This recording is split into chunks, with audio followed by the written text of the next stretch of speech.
അപ്പസ്തോല പ്രവർത്തനങ്ങളിൽ നിന്നുള്ള വായന 12-ാം അധ്യായം 1 മുതലുള്ള തിരുവചനങ്ങൾ.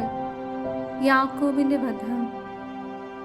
അക്കാലത്ത് ഹേറോദേസ് രാജാവ് സഭയിൽപ്പെട്ട ചിലരെ പീഡിപ്പിക്കാൻ തുടങ്ങി.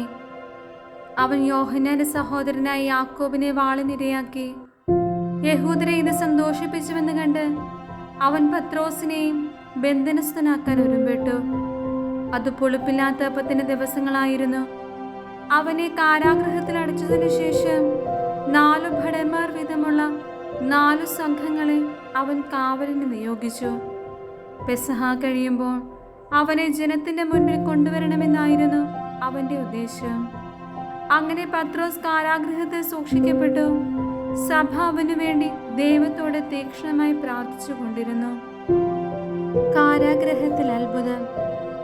പരസ്യ വിചാരണയ്ക്ക് പുറത്തു കൊണ്ടുവരാൻ ഹേറോദേസ് ഉദ്ദേശിച്ചിരുന്നതിന്റെ തലേ രാത്രി പത്രോസ് 2 ചങ്ങലകളാൽ ബന്ധിതനായി 2 പടയാളികളുടെ മധ്യേ ഉറങ്ങുകയായിരുന്നു. പട്ടാളക്കാർ കാരാഗൃഹവാതിക്കൽ കാവൽ നിൽക്കുന്നുണ്ടായിരുന്നു. പെട്ടെന്ന് കർത്താവിന്റെ ഒരു ദൂതൻ പ്രത്യക്ഷനായി ആ മുറിയാകെ പ്രകാശം നിറഞ്ഞു. അവൻ പത്രോസിനെ പാർശ്വത്തെ തട്ടി ഉണർത്തിക്കൊണ്ട് പറഞ്ഞു, വേഗം എഴുന്നേൽക്കൂ. അപ്പോൾ അവന്റെ കൈകളിൽ നിന്ന് ചങ്ങലകൾ താഴെ വീണു. ദൂതൻ അവനോട് പറഞ്ഞു, നീ അരമുറുക്കി പാദരക്ഷകൾ അണിയുക. അവൻ അങ്ങനെ ചെയ്തു. ദൂതൻ വീണ്ടും പറഞ്ഞു, മേലങ്കി ധരിച്ചുകൊണ്ട് എന്റെ പിന്നാലെ വരിക. അവൻ പുറത്തിറങ്ങി ദൂതനെ അനുഗമിച്ചു. എങ്കിലും ദൂതൻ വഴി സംഭവിച്ച ഇക്കാര്യം യാഥാർത്ഥ്യമാണെന്ന് അവന് തോന്നിയില്ല. തനിക്കൊരു ദർശനം ഉണ്ടായതാണെന്നേ അവൻ കരുതിയുള്ളൂ. അവർ 1-ാമത്തെയും 2-ാമത്തെയും കാവൽ സ്ഥാനങ്ങൾ പിന്നിട്ട് നഗരത്തിലേക്കുള്ള ഇരുമ്പ് കവാടത്തിലെത്തി. അതവർക്കായി സ്വയം തുറന്നു. അവർ പുറത്തു കടന്ന് ഒരു തെരുവ് പിന്നിട്ടപ്പോൾ ദൂതൻ പെട്ടെന്ന് അപ്രത്യക്ഷനായി. അപ്പോഴാണ് പത്രോസിന് പൂർണ്ണ ബോധം വന്നത്. അവൻ പറഞ്ഞു, കർത്താവ് തന്റെ ദൂതനെ അയച്ച് ഹേറോദേസിന്റെ കരങ്ങളിൽ നിന്നും യഹൂദന്മാരുടെ വ്യാമോഹങ്ങളിൽ നിന്നും എന്നെ മോചിപ്പിച്ചിരിക്കുന്നുവെന്ന് ഇപ്പോൾ എനിക്ക് വ്യക്തമായി. ഇക്കാര്യം ഗ്രഹിച്ചപ്പോൾ അവൻ മർക്കോസ് എന്ന അപരനാമമുള്ള യോഹന്നാന്റെ അമ്മയായ മറിയത്തിന്റെ വീട്ടിലേക്ക് പോയി. അവിടെ വളരെ പേർ സമ്മേളിച്ച് പ്രാർത്ഥിച്ചു കൊണ്ടിരിക്കുകയായിരുന്നു. അവൻ പടിവാതിൽക്കൽ മുട്ടിയപ്പോൾ റോദ എന്ന വേലക്കാരി ഇറങ്ങി വന്ന് നോക്കി.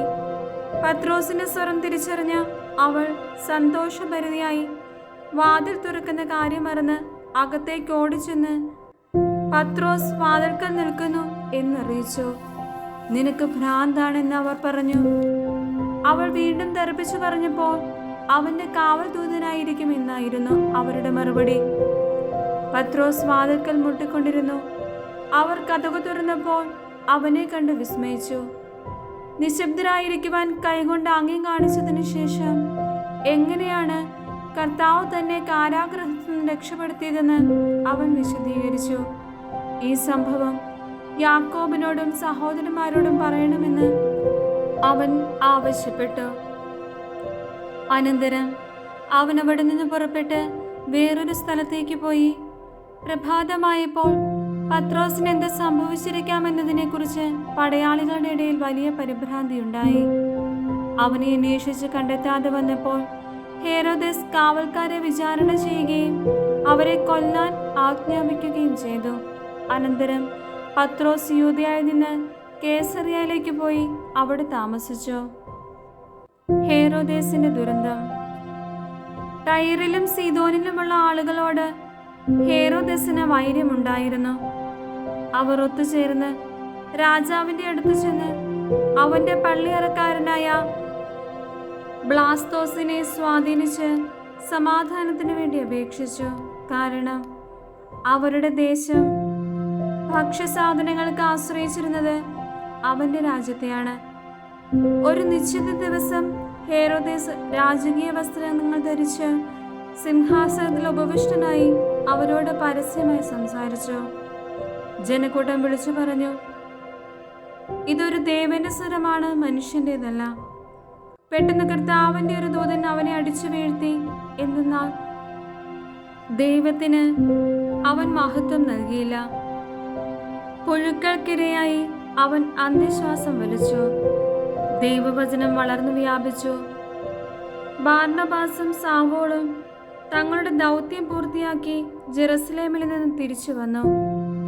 മർക്കോസ് എന്ന അപരനാമമുള്ള യോഹന്നാനെയും അവർ കൂടെ കൊണ്ടുപോന്നു.